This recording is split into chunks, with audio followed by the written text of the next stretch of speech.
തവണയിലെ പല കണക്കുകളും വീട്ടാനുറപ്പിച്ചിരിക്കുകയാണ് ചന്ദ്രബാബു നായിഡു.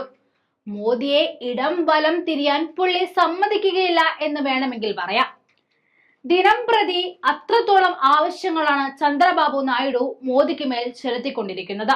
ആന്ധ്രയ്ക്ക് പ്രത്യേക പദവി എന്ന ആവശ്യത്തിന് പിന്നാലെ ആന്ധ്രാപ്രദേശിന് പ്രത്യേക സാമ്പത്തിക പാക്കേജ് ഉറപ്പാക്കുവാൻ കേന്ദ്ര സർക്കാരിൽ സമ്മർദ്ദം ചെലുത്തുകയാണ് മുഖ്യമന്ത്രിയായ ചന്ദ്രബാബു നായിഡു. നരേന്ദ്രമോദിയുമായി അരമണിക്കൂറിലേറെ നീണ്ട കൂടിക്കാഴ്ചയിൽ സ്വപ്ന പദ്ധതിയായ അമരാവതി തലസ്ഥാന രൂപീകരണം ഉൾപ്പെടെ സംസ്ഥാനത്തിന്റെ ആവശ്യങ്ങൾ നായിഡു മോദിക്ക് മുന്നിൽ അവതരിപ്പിച്ചു. ആഭ്യന്തരമന്ത്രി അമിത്ഷാ, ഗതാഗത മന്ത്രി നിതിൻ ഗഡ്കരി, വ്യവസായ മന്ത്രി പീയൂഷ് ഗോയൽ, കൃഷി മന്ത്രി ശിവരാജ് സിംഗ് ചൗഹാൻ, മന്ത്രിമാരായ ഹർദീപ് സിംഗ് പുരി, മനോഹർ ലാൽ ഖട്ടർ എന്നിവരെയും സന്ദർശിച്ചു.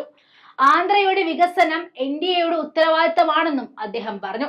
കഴിഞ്ഞ സർക്കാർ അമരാവതിയെ അവഗണിച്ചത് സംസ്ഥാനത്തിനുണ്ടാക്കിയ ആഘാതം ചെറുതല്ല എന്നും കഴിഞ്ഞ ദിവസം നായിഡു പറഞ്ഞിരുന്നു. ബജറ്റിൽ സംസ്ഥാനത്തിന് ആവശ്യമായ സാമ്പത്തിക സഹായം ഉറപ്പാക്കുവാനുള്ള തിരക്കിട്ട നീക്കമാണ് സന്ദർശനത്തിന് പിന്നിലും. പ്രത്യേക സംസ്ഥാന പദവി ലഭിച്ചില്ല എങ്കിലും സാമ്പത്തിക പാക്കേജെങ്കിലും വേണമെന്നാണ് നിലപാട്. ധനമന്ത്രി നിർമ്മല സീതാരാമൻ ഉൾപ്പെടെയുള്ളവരെയും നായിഡു കാണും.